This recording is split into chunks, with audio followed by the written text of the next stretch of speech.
Hello hello, bienvenue sur le podcast Les choses de la vie. Les choses simples sont belles, partageons des ondes positives et profitons de chaque instant précieux que nous offre la vie. Si tu es ici, c'est parce que tu as des tips pour profiter pleinement de chaque instant. J'espère que mon contenu te plaira et je te dis à très vite. Aujourd'hui, on va parler de conduite de chantier, de suivi de travaux et comment, en étant une femme, on peut arriver en fait finalement à tisser des liens, qu'ils soient professionnels ou amicaux, avec des artisans.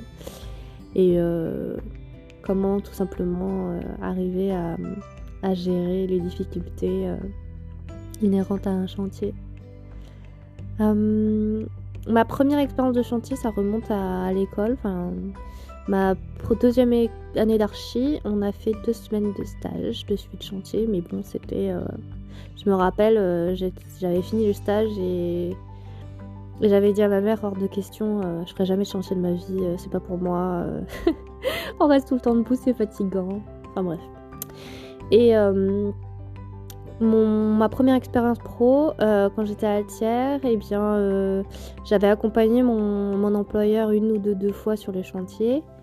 Et après, comme sa femme est tombée malade, je me suis retrouvée toute seule en fait à devoir faire les réunions de chantier toute seule.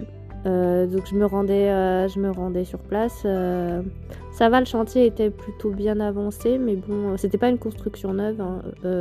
C'était c'était une extension, pardon. C'est parce qu'en fait je repensais aussi à une réhabilitation de mairie, c'est pour ça. Donc j'ai suivi 3-4 chantiers comme ça, que ça soit de la réhab ou du neuf, et c'était assez comment dire. Au début j'étais un peu stressée parce que je me disais je suis toute seule, je suis sans filet, je sais pas comment faire. J'ai la théorie mais pas la pratique, et donc en plus il y avait aucune sécurité à l'époque, enfin je veux dire j'étais en pleine campagne.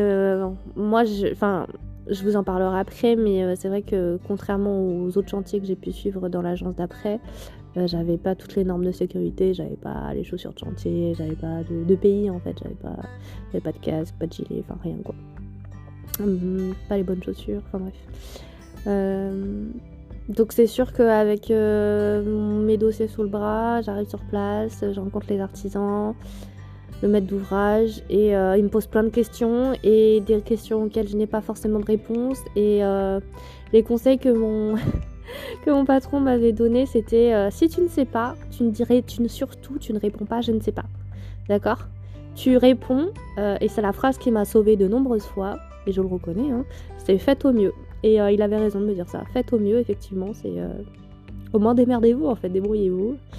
Et parce qu'il y a eu des fois où au départ, parce qu'après, l'expérience on l'acquiert et puis on a les connaissances au fur et à mesure, mais je me rappelle d'un électricien qui me dit je pose comment les luminaires, est-ce que je mets un système crampé?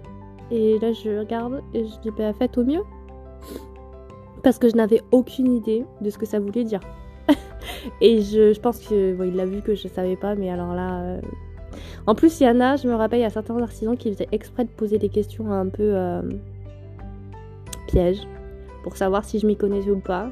Et donc j'ai dû potasser grave. Franchement, j'ai dû j'ai dû pallier mes connaissances dans chaque corps de métier, dans chaque lot, parce que il y a des choses que je ne savais pas du tout. C'était un peu compliqué, mais bon, après ça allait. Heureusement, j'ai commencé sur des petits chantiers en fait. J'ai commencé sur une école primaire, ouais. J'ai une réhabilitation de mairie, la chambre de commerce, des choses on va dire assez basiques, qui ne demandaient pas non plus trop de connaissances, mais bon, c'était pas non plus, il n'y avait pas énormément d'entreprises sur place, il y en avait peut-être 4-5 à chaque fois, donc c'était largement suffisant à gérer, il y avait le carreleur, il y avait le plâtrier peintre, il y avait le menuisier, le plombier, chauffagiste, électricien, donc ça allait, on va dire. Mais heureusement, parce que ça m'a permis de m'instruire au fur et à mesure, et c'était hyper bien cette ambiance à la campagne, on se faisait la bise avec les clients, les maires. Et c'était, on va dire, assez bon enfant. J'ai aimé cette ambiance-là, en fait. Et après, quand je suis arrivée, du coup, à Clermont, dans la nouvelle agence où j'étais, très vite, au bout de 9 mois, j'ai dû en fait reprendre, je vous ai dit, les projets de mon patron qui partait en retraite et il a fallu en fait, je vous ai raconté que j'avais dû annuler mes vacances pour commencer à suivre le chantier, un chantier complexe. Enfin plusieurs chantiers, 2 chantiers en même temps. Alors déjà, sur un chantier quand on débute c'est compliqué. Mais alors suivre 2 chantiers, et j'ai le droit de les citer du coup, chaîne alimentaire en 4 lettres, en 5 lettres commençant par un L, finissant par un L, bleu, jaune et rouge.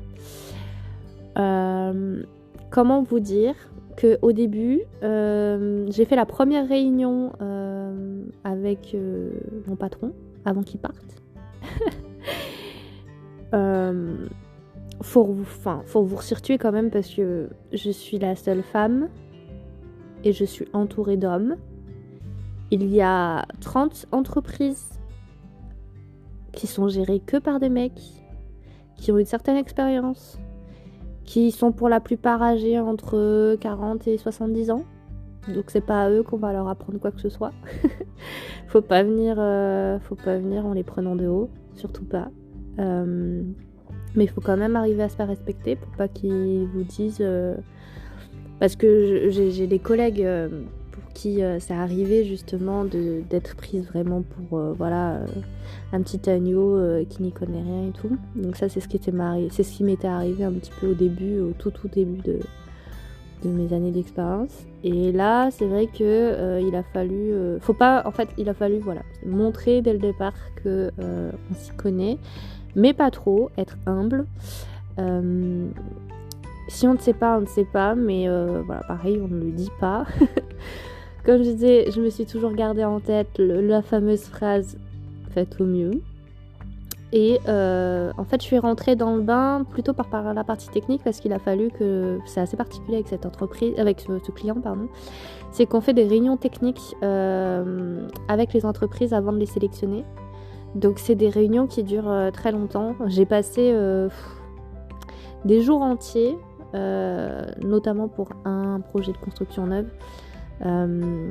J'ai passé 3 jours et demi entiers à passer des entretiens avec les entreprises, à vérifier les calculs, enfin les chiffrages, vérifier si c'était les bonnes quantités, les bons linéaires. Ça c'était quand même hyper rude. Parce que de base, mon métier, je suis pas économiste de base.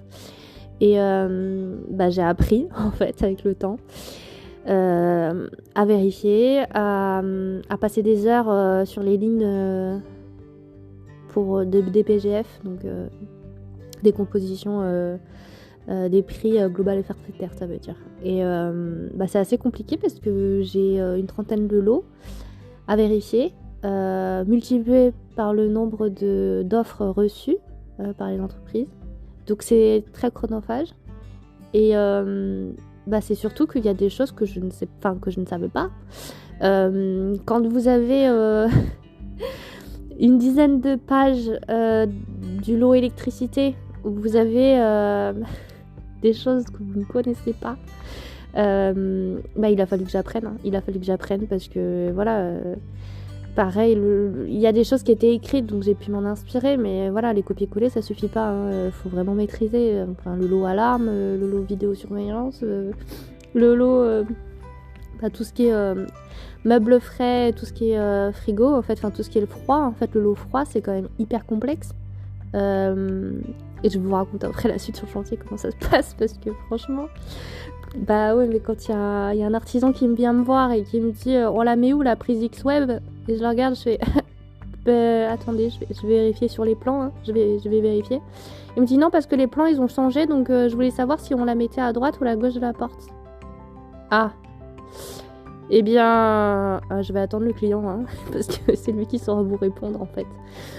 Si les plans ont changé, voilà.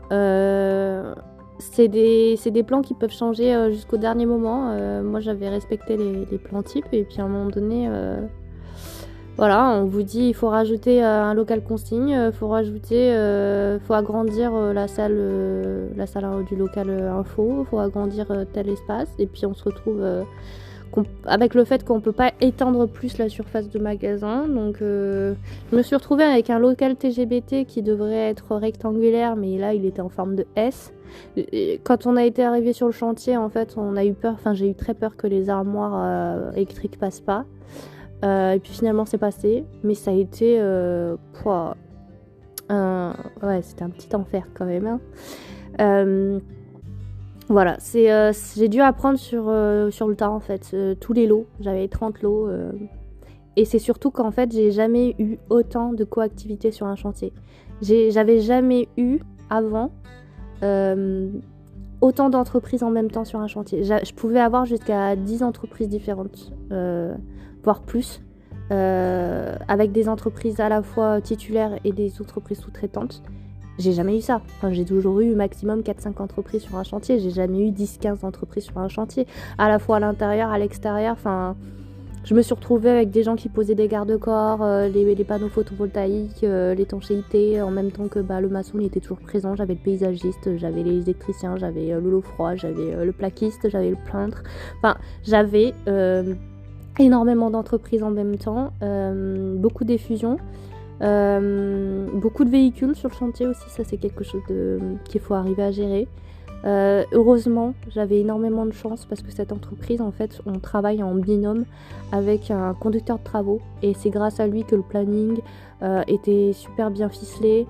Je remercierai jamais assez Jonathan d'avoir pu m'accompagner aussi bien et franchement, on a réussi. Enfin, merci à lui.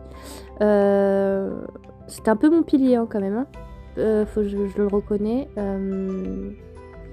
On avait réussi aussi pour éviter qu'il y ait trop de véhicules stationnés sur place. C'est-à-dire qu'on mettait les fourgons des artisans sur place, mais par contre les véhicules des conducteurs de travaux ou des responsables étaient en fait sur l'aire de covoiturage. On avait demandé à la mairie l'autorisation, c'était à 200 mètres. Et donc il se garait à l'aire de covoiturage, il faisait 200 mètres pour aller jusqu'au chantier, par exemple, ça c'était sur un des chantiers.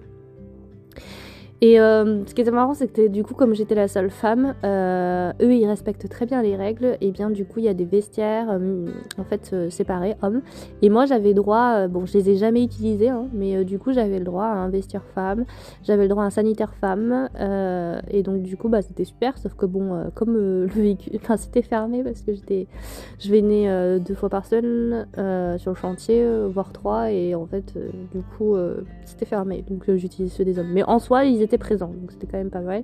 Et quand on était dans les Algeco, là, donc c'était sur 2 niveaux généralement. Là c'était sur 2 niveaux. Et on était dans la salle de réunion, et c'est vrai que, non mais je vous jure, c'est quand même impressionnant quand on s'assoit et qu'en fait on est entouré de 20 personnes, c'est que des mecs. Voilà, c'est quand même assez impressionnant. Mais j'ai eu de la chance. Je sais pas si c'est de la chance, on va dire c'est de la norme, ça devrait être la norme. Je me suis fait respecter, on s'entendait plutôt bien et on blaguait beaucoup. Pendant ces réunions, on blaguait pas mal. J'avais le maître d'ouvrage quand même avec qui, franchement, on avait vraiment des blagues.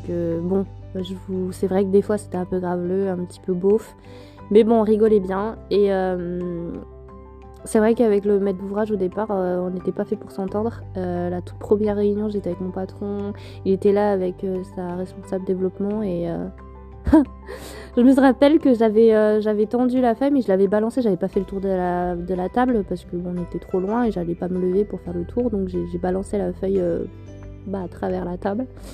Et je crois que, mon patron il m'a dit Fleur, je crois qu'il l'a mal pris en fait, t'aurais pas dû faire comme ça, t'aurais dû faire le tour. Je lui ai dit non mais c'est bon, à un moment donné il est pas en sucre le gars. Et donc en fait je me suis dit jamais j'arriverai à m'entendre avec cette personne. Et puis finalement il y a un jour où il m'a envoyé un message par mail, un peu comme si c'était un SMS, hein, en mode hop hop hop, je suis le client, on me demande confirmation avant, ça se passe pas comme ça, on en parlera de vive voix ou je sais pas quoi. Et donc moi je lui avais renvoyé un message en disant bonjour, hop hop hop, on se calme. Et donc après j'ai répondu diplomatiquement 2-3 lignes et puis après je lui ai dit on en discutera de vive voix parce on était en copie avec les autres entreprises. Donc ça c'est le genre de choses à surtout ne pas faire parce que les entreprises n'ont pas à savoir si on s'entend bien ou pas. Enfin voilà, parce que sinon ça peut emmener quelques animosités supplémentaires avec l'entreprise. Et puis je m'étais préparée à cette confrontation verbale et puis en fait quand on est arrivé tout s'est très bien passé. En fait il m'a parlé comme si de rien n'était et depuis ce jour-là en fait on s'est très bien entendu. Donc comme quoi ça peut partir mal, démarrer mal et puis après finir très bien, donc c'était cool. Ce qui était bien aussi, c'est qu'on a réussi à avoir une certaine cohésion aussi. C'est ce qui se passe souvent sur des chantiers, c'est qu'on partage des moments ensemble. Il y a des entreprises qui nous invitent à manger. Donc c'est vrai que sur un des chantiers, on était à côté d'une pizzeria, donc forcément à la fin de la réunion, on mangeait une pizza. Donc ça tombait bien parce que la réunion, elle commençait à 9h et 8h30, 9h et puis du coup elle finissait à midi et demi, donc ça permettait de manger une pizza et puis de rentrer après au bureau. Sur un des autres chantiers, en fait j'avais une boulangerie à côté, donc je me faisais rembourser la nourriture du chantier par mon patron. Et ensuite sinon sur un autre chantier en fait il y avait le McDo pas loin et du coup régulièrement en fait quand le peintre ou le paysagiste était là avec le client on se faisait payer le McDo, voilà tout simplement. Donc c'était bien drôle, on avait droit à des histoires personnelles, on apprenait à mieux connaître les entreprises, donc c'était assez marrant. Des choses vraiment étonnantes. Peut-être qu'un jour je ferai un podcast exprès sur ces anecdotes là un peu particulières, mais bon celles-là elles sont personnelles, donc je vais rester sur les anecdotes liées au projet. Comme je disais en fait je me suis retrouvée avec des choses improbables, franchement difficulté sur difficulté. En fait un chantier on se rend pas compte mais c'est toujours les montagnes russes en fait. Dès qu'on pense avoir résolu un problème en fait il y a un autre plus gros qui arrive et c'est encore plus compliqué, c'est l'Everest quoi à chaque fois. Et je me rappelle donc sur un des chantiers en fait on a commencé d'abord par avoir du désamiantage et ça devait durer 9 semaines normalement et ça au final ça a duré 11 semaines, donc on a eu du retard à cause du désamiantage, puis après la démolition a été assez rapide quand même. On s'est frité avec l'entreprise qui a mis vachement de temps à réagir. On est tombé sur des responsables d'affaires, mais alors mou de chez mou. Et finalement, les 2 dernières semaines se sont décantées parce qu'ils ont mis 17 personnes sur le chantier. Et c'était carrément le responsable qui est venu, en fait, qui a pris les choses en main. Et donc ça s'est super bien passé. Donc on a dit, vous vous rendez compte qu'en fait, sur 9 semaines au départ, donc 11 semaines au final, en 2 semaines, vous avez réussi à désamianter tout le bâtiment, en fait. Bref. Et donc après on a fait la démolition et on a voulu attaquer les fondations, sauf qu'on s'est rendu compte que c'était pollué en fait. On avait 2 cuves à enlever et on avait en fait la terre, comment vous dire,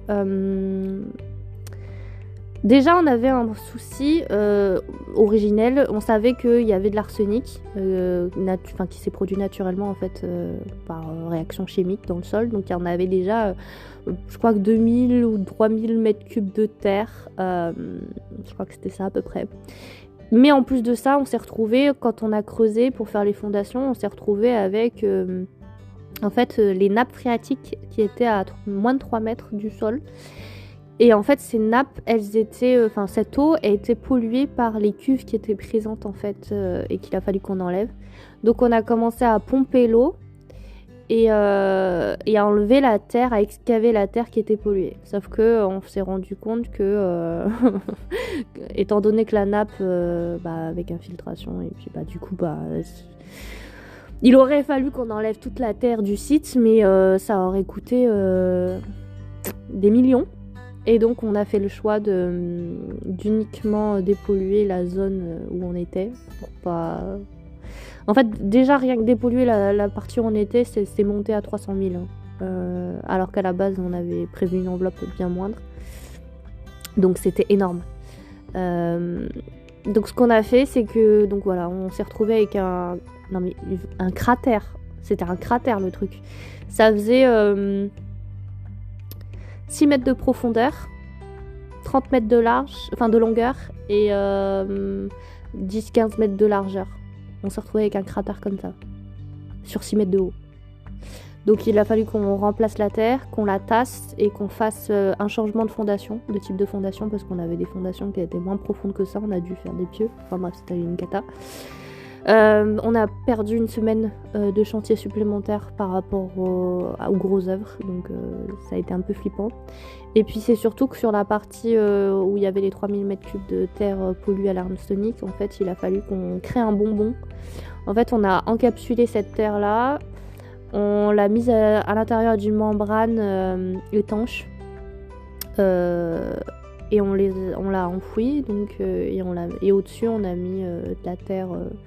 On a mis à peu près 2 mètres de hauteur au-dessus de terre pour pouvoir planter ensuite les vergers qui étaient prévus.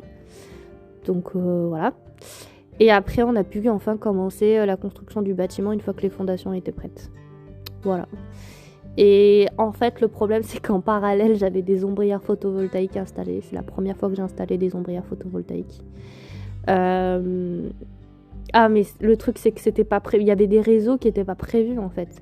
On avait en fait je savais pas vraiment comment installer des ombrières au niveau électrique. Enfin il faut savoir qu'en fait pour chaque ombrière, en fait de chaque côté des ombrières, il y a trois gaines qui sortent. Il y en a une qui va au TGBT et puis les deux autres elles vont au tarif jaune. Et en fait, on n'avait pas, le tarif jaune n'était pas encore là. Il n'était pas encore arrivé, il n'avait pas encore été commandé, donc je vous dis pas la merde, sachant il y a au moins 1 an d'attente en fait sur les tarifs jaunes.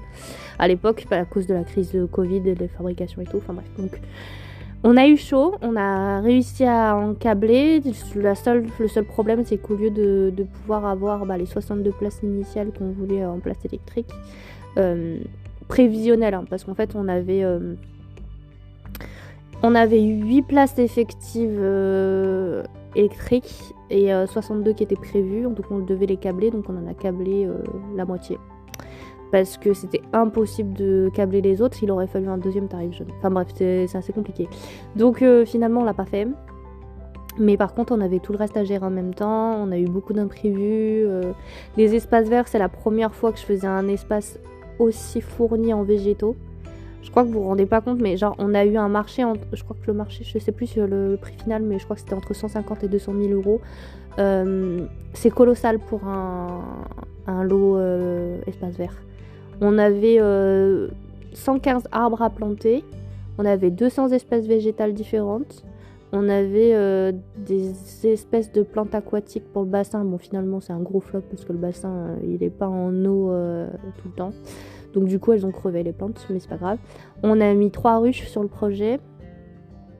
Ça, c'est super cool, par contre. Et par contre, à l'intérieur du projet... c'était la première fois que je faisais un aussi grand magasin neuf en fait, parce que j'avais commencé à faire deux réhabilitations aménagement, donc qui étaient complexes aussi, mais c'est pas la même complexité. L'autre c'était les réaménagements, eux c'était ah mais si, j'ai eu des difficultés aussi. J'en ai eu un où il a fallu renforcer toute la charpente métallique, c'était pas prévu. On a eu, je crois, 20 ou 40 000 euros de plus de charpente métallique parce qu'en fait, on s'est rendu compte que quand on a démoli un mur séparatif qui était porteur, en fait, les artisans qui avaient bossé là-dessus avant, ils avaient coupé la charpente pour pouvoir finir de monter le mur. Coupe-feu. Mais on fait pas ça, on coupe pas la structure. Donc il a fallu qu'on sécurise tout ça et qu'on renforce la charpente, voilà. sur ce point-là. Ensuite, on a dû casser toute la chape, enfin toute la dalle. On a dû recouler une dalle. On a dû recarreler tout ça. Enfin bref, faire les réseaux. On a fait... Ah oui, non mais l'histoire des chambres froides. Ah oui, et le deuxième projet où il y avait un réaménagement, c'était pareil. Il a fallu tout recasser. Il y a eu un petit peu de désamiantage parce qu'il a fallu enlever un tuyau. Et après, tout le reste, il a fallu tout casser, tout enlever. Les parkings, on les a entièrement refaits. Il a fallu tout décrouter et tout refaire. Et là où la difficulté, donc pour les 2 projets, c'était la chambre froide. Enfin, en fait, même les 3 projets, j'ai eu un problème avec les chambres froides. Mais c'est un truc de malade. J'avais la poisse. Le premier, en fait, c'est parce qu'on est tombé sur une longrine au sol qui empêchait une longrine où on perdait 25 cm de la chambre froide. Donc quand la chambre froide elle arrive toute prête en fait, enfin elle arrive toute prête, elle arrive sur mesure mais elle était déjà prête quoi, préfabriquée. Donc j'avais déjà les 25 cm en moins, sachant qu'il faut 12 cm à peu près d'espace entre le mur et la chambre froide pour qu'il n'y ait pas de condensation ou des problèmes. Du coup là on s'est retrouvé avec 2 cm. Après, on a eu un souci parce que la porte, le gars m'avait pas dit que c'était une porte coulissante. Je savais pas, c'est la première fois que j'en faisais, donc je savais pas que la porte était coulissante. Donc j'avais pas prévu, enfin on n'avait pas pré... Et le maçon du coup avait pas fait le rail en fait, enfin le seuil pour le rail. Et donc il a fallu tout recasser, tout refaire, enfin bref, il a fallu que le plaquiste, en fait on a fait comment dire, une excroissance à l'extérieur en fait parce que du coup ça a dépassé, enfin c'était du n'importe quoi. Et j'ai eu un peintre qui a dû, enfin parce qu'il y a eu du flocage en fait. Le flocage c'est pour tout ce qui est sécurité incendie. Et on a floqué toute la structure et en fait il a fallu qu'on peigne aussi par-dessus après, et le peintre il est passé 5 fois dans la réserve. Au bout d'un moment il en avait trop marre, il a envoyé les factures et tout, il a fallu que je le voie avec le client. Parce qu'à un moment donné, quand on passe 5 fois, c'est pas de sa faute, c'est aussi de la faute des autres entreprises. Ça aurait dû être pris en charge en fait sur le collectif, et puis finalement non. Et puis finalement avec le remplaçant du client, le nouveau responsable technique, ça a été pris en charge heureusement. Mais j'ai eu d'autres soucis, hein. J'ai eu un souci au niveau des meubles frais, parce qu'en fait il y a eu un meuble frais qui a été supprimé, donc un grand meuble frais qui a été supprimé, qui a été remplacé par un petit. Sauf que du coup il y avait un alignement par rapport aux poteaux, mais le nu des poteaux, et puis le client il a demandé à ce que ça soit au niveau fini, et donc ça a déplacé de 3 cm tous les meubles frais de la rangée. Mais ça c'était une cata parce que du coup il y avait 8 000 € à payer. Et donc l'entreprise voulait que je paye. Je lui ai dit mais c'est pas moi qui paye, et puis c'est pas l'agence qui va payer, en fait c'est le client qui doit payer. Et puis finalement comme il y avait cette histoire de meubles en moins, meubles en plus, avec des plus et des moins, finalement c'est le client qui a payé, et il a payé juste un petit peu la différence quoi, heureusement.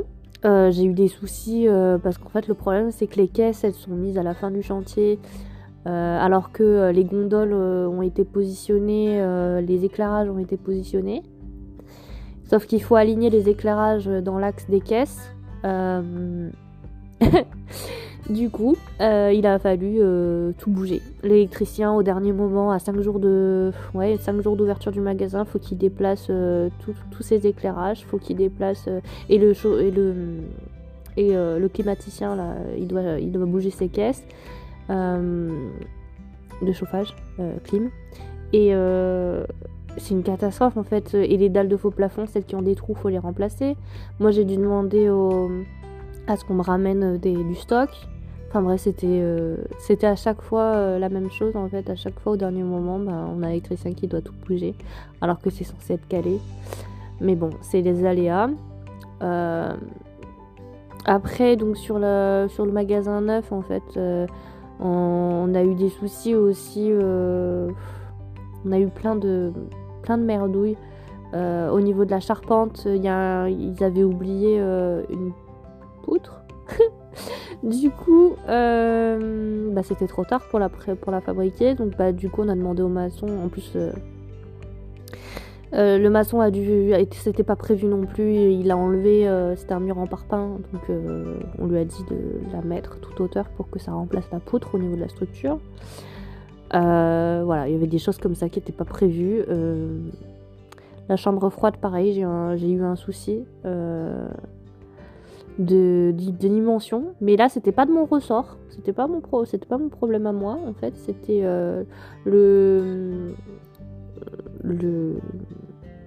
l'entreprise en fait qui fabriquait pour le lot froid là. C'était une entreprise sous-traitante. En fait, c'est eux qui fabriquent la chambre froide et qui la livrent ensuite au lot froid, qui ensuite l'installe pour nous. Et en fait, il n'avait pas fait gaffe aux dimensions. Donc on s'est encore retrouvé avec des problèmes de chambre froide. Et je me suis dit, mais ça me poursuit, j'aurai jamais une solution en fait. Bref. Donc on a eu un souci aussi au niveau extérieur, au niveau de la rampe extérieure pour le quai de livraison. On a eu des problèmes au niveau de l'escalier pour monter à la toiture. C'est l'escalier de secours qui permet de faire de la maintenance technique en fait des panneaux photovoltaïques qui sont sur le toit et des appareils. Et en fait ils n'ont pas dit qu'il y avait une modification de l'escalier et que du coup la dalle, moi, on l'avait déplacée. Il a fallu rajouter un morceau de dalle pour que l'escalier puisse se poser dessus. Ça a été tout fait genre à l'arrache. Enfin, c'était plein de trucs qui étaient... Voilà, bref.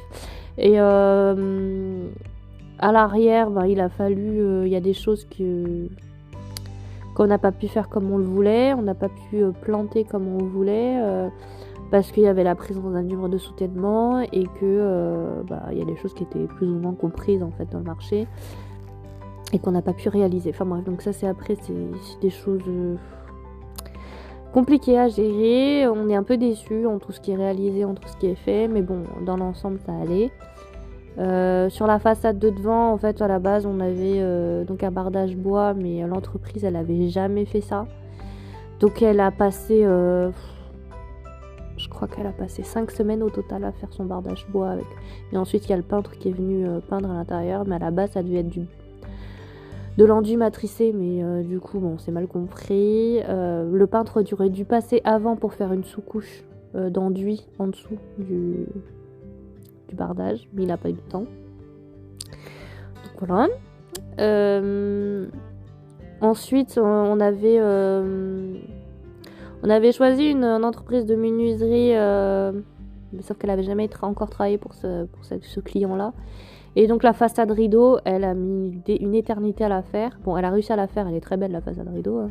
Mais on a eu peur qu'elle n'arrive jamais, cette façade rideau. Les stores extérieurs, pareil. Enfin, je veux dire, il y a plein de choses qu'ils n'avaient jamais fait. Mais heureusement, du coup, ça leur a appris faire ça. Mais comme c'était une petite moyenne entreprise, on va dire... ils n'avaient pas l'habitude de travailler pour un aussi gros client qui a besoin qu'on réagisse vite et qu'on fasse des choses vite, et ils avaient un problème d'effectif, donc forcément il y avait du retard. Donc voilà, donc ça a été quand même assez rude, mais sinon avec les entreprises de manière générale, comme je vous disais, j'ai eu 2 fois des problèmes avec des sous-traitants. En fait, c'était des entreprises sous-traitantes. Une fois, je suis passée sur un chantier, c'était pendant mes vacances de Noël, j'étais passée pour voir si ça se passe bien. Et il y avait des sous-traitants et je suis passée, ils m'ont sifflé. Je suis non mais déjà un peu de respect, on siffle pas les gens, quand bien même je sois une femme, ça se fait pas. Une autre fois, en fait, il y avait l'entreprise de VRD qui était extérieure, qui était en train de couler. Et moi, je suis passée pour voir comment ça se passait. Et le gars, il me dit ouais, qu'est-ce que vous voulez, faut circuler. Je le regarde, je fais bah non, je suis l'architecte, donc en fait, je suis là pour vérifier que vous fassiez bien votre boulot, en fait. Donc voilà. Et ensuite, il y a eu de bonnes relations avec les autres entreprises. Ah si, c'était la fois où on s'est frité aussi. Enfin, si, il y a une entreprise, ça s'est très mal passé. C'était menuiserie bois, un lot menuiserie bois, en fait, une chaîne. Il travaille un peu partout en France. Mais il fait du très mauvais boulot. Et c'est vrai qu'il est arrivé sur un chantier parce que son chargé d'affaires, on ne le voulait plus du tout sur le chantier. Et du coup, c'est lui qui est venu. Et je commence à lui dire qu'est-ce qui va pas. Donc je lui dis ça va pas, ça va pas, ça va pas. Et le gars il commence à me dire ah mais non mais vous allez commencer à me parler différemment, vous me parlait mal, machin, je sais pas quoi. Et finalement, en fait, je vous explique, moi, je vous parle comme je vous parle aux autres, en fait. Ma voix, elle est comme ça. Je peux pas m'exprimer différemment, en fait. Donc, bon, après, on a refait le tour ensemble. J'ai dit, bah écoutez, ça va pas, ça va pas, ça va pas. Donc voilà. Et donc, il a modifié les choses, pas toutes. Donc, ça a été quand même assez compliqué, assez conflictuel. Mais bon. Et après, ouais, la plupart des entreprises, ça allait. Il y en a qui ramenaient des croissants aussi. Il y en a qui ramenaient des croissants, des pains au chocolat. Ça, c'était cool. Pendant les réunions. Et puis voilà, j'ai que des bons souvenirs. C'est vrai que quand j'ai démissionné du coup de la boîte, j'avais envoyé un message. Il y en a à qui j'ai envoyé un message personnel parce que ils allaient me manquer. Donc pareil sur l'entreprise de maçonnerie, donc je peux la citer parce que du coup ça leur fait un peu de pub aussi. L'entreprise Bâtir, implantée à Chillac en Haute-Loire, franchement ils étaient super sympas. Je les ai remerciés en me disant que franchement ils faisaient du très bon boulot et grâce à eux le chantier a pu se faire et avancer dans les temps. Ils nous ont arrangé beaucoup de fois. Et c'est ça aussi le professionnalisme. Et du coup, je les remercierai jamais assez pour le fait d'avoir réussi aussi à m'accompagner et à ne pas me rabaisser. Donc ça, c'était vraiment génial. C'était vraiment très sympa de leur part. Après, voilà, j'ai des bons souvenirs du coup avec l'entreprise d'Espace Vert, Mango Frères, qui sont implantés du côté de Nevers. Donc super sympa. Merci beaucoup à eux. Stéphane, du coup, Mango. Un peu bourru au départ, mais en fait c'est quelqu'un qui est hyper sympa, très professionnel et puis qui emploie beaucoup de gens en intérim mais qui a envie de les faire sortir et tout c'est des gens, enfin c'est des jeunes qui ont souvent des problèmes et tout, mais du coup ça se passe bien. Avec le peintre, c'est MBH Arc-en-Ciel. Franchement, c'est un sketch à lui tout seul, ce gars. Merci beaucoup, monsieur Maclouf, c'était super cool. On a beaucoup rigolé. On a partagé pas mal de repas ensemble, donc c'était cool. Merci beaucoup à toutes les autres entreprises de menuiserie que j'ai pu côtoyer, d'Aguillon. Il y avait l'entreprise FCI pour le bardage, super bon boulot. Et Tankoba, ils ont bien bossé quand même. Il y avait l'entreprise 58 Elect du coup du côté pour le magasin que j'ai fait du côté de Lyon. C'était il y avait les entreprises de VRD, franchement merci beaucoup à Colas du coup, parce que c'est vrai que même si on a eu des relations un peu compliquées, grâce à eux on a pu dépolluer le site très très bien. Vraiment merci beaucoup. Après il y avait des entreprises merci à Pintisol du coup parce que du coup grâce à eux c'était qui a repassé du coup 5 fois dans la réserve. Merci beaucoup aussi d'avoir été aussi professionnel. Il y avait quelle entreprise aussi que j'ai en tête, il y en a tellement de toute façon.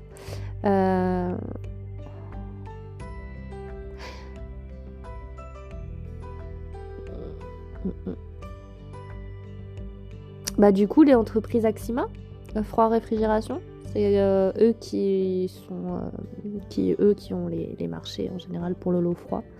Donc merci beaucoup. Les employés sont super top, enfin ils sont vraiment super sympas.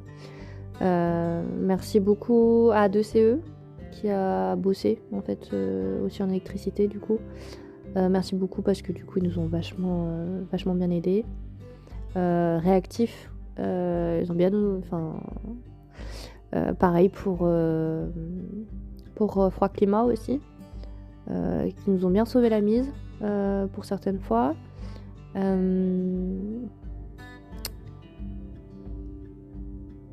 Et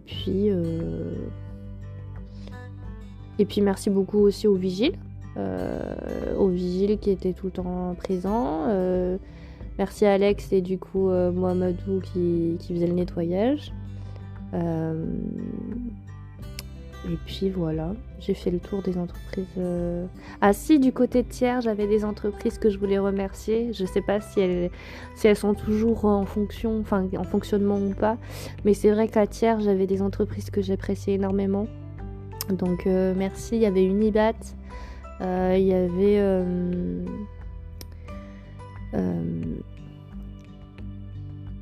comment ça s'appelle l'entreprise là d'électricité,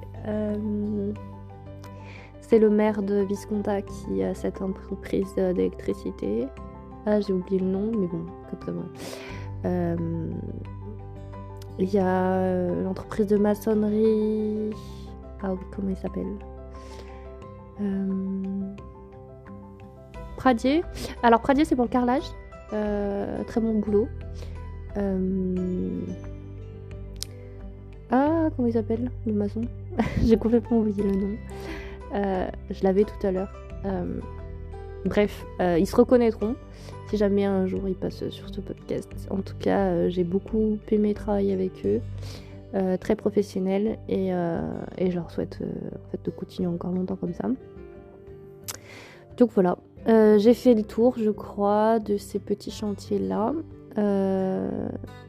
C'est un peu beaucoup de nostalgie parce que c'est comme une famille en fait, parce que pendant 15 à 18 semaines en fait, on est toutes les semaines sur le chantier.